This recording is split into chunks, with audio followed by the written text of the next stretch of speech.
I'd like to share with you my MS morning routine so you can live a better life with MS, just like I have figured out how to do that. And it really starts with your morning. Brendon Burchard talks about the importance of building a routine in the morning, because if you don't do it, when else in the day is it going to happen? I know my day slips by if I don't apply that routine in the morning. I'm Jen DeTracy, and I'm the founder of Women Thriving with MS.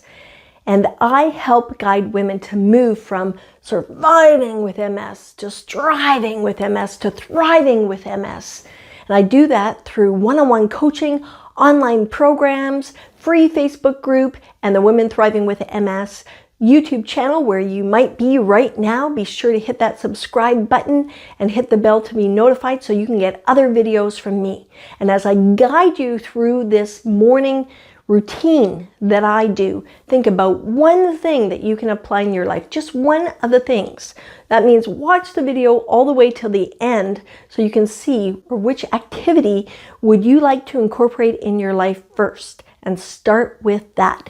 You know, I call it stacking. That's what I've done over time. I started with a very simple routine, and I've stacked and I've stacked and I stacked.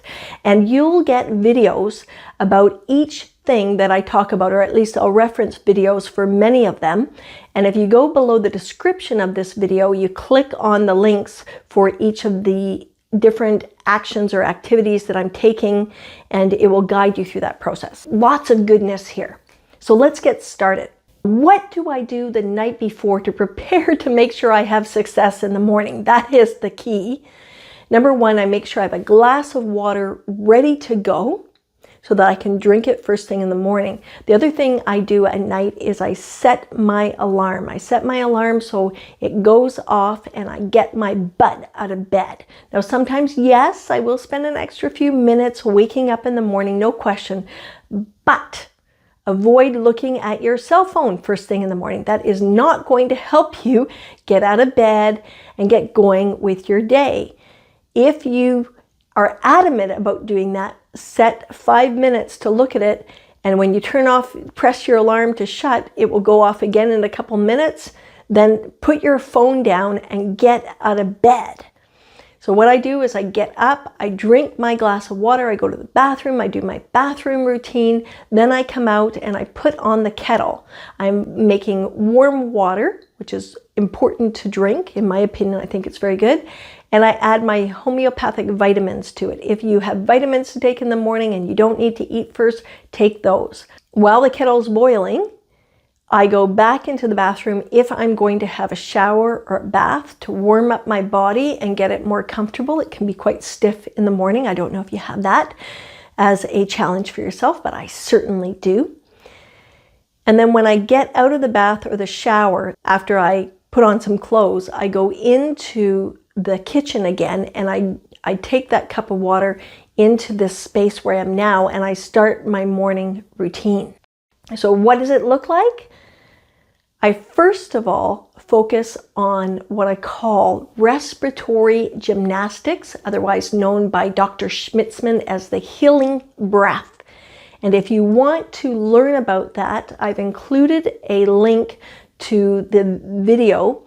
Well, it's a series of videos. It's an online course called the MS Stress Release Process. And in that, a big piece of it is talking about the respiratory breathing, the healing breath. We want to get the energy flowing in the body.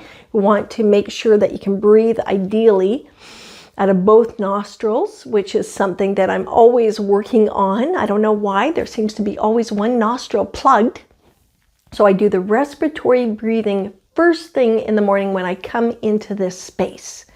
And then I start with my stretches. Now, if you want to learn 3 stretches that I do, you can see that there is a link below, and that link will walk you through those 3 stretches. I'm not going to go into details about them because you'll have access to these videos.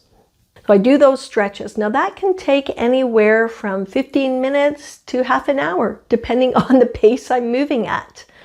I've also just recently incorporated into my routine, there's an extra thing, as weight training to strengthen my little arms here, which are not that strong, lifting a 8 pound weight, just moving it like this, 10 times on one side, then moving it over to the other side, doing that, and then doing it again on each side.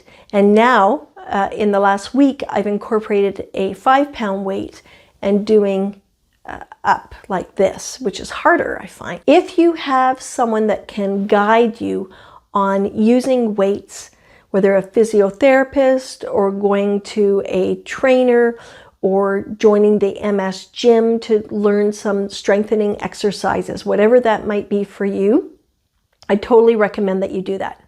I'm not a skilled person at any of these things. I'm just doing what I've learned for myself. Your body and your needs may be different. So far I've talked about the morning routine before I get into my space, and then doing the respiratory breathing, then doing the stretches, and then lifting weights. I don't have a video on weights because that's not something that I want to guide you on. So after I've done all that, guess what happens next? I end up sitting down and doing my 10-minute simple meditation. And if you want that video, click below. Again, there's a link on the 10-minute video. You can just click on that. After I do a meditation, I'm usually not sitting on a chair. That's what I teach to you is a chair meditation, because most of you can probably sit on a chair and do that. For me, I like to sit on a bolster on the ground and do the meditation there. This is how I've been trained to do a 10 or 15-minute meditation, sometimes longer. But what I find is after I have done that meditation, my feet are kind of numb. So I get up, well, I can even crawl along the floor if I need to, and I put my legs up the wall to increase the blood circulation in my feet and down my legs. And there's a 2-step process that I do, and you can watch the video below, so check that out. Sometimes I get out for a walk in the morning. However, by the time I've done all of these things in the day, I'm usually ready to get going to start my day.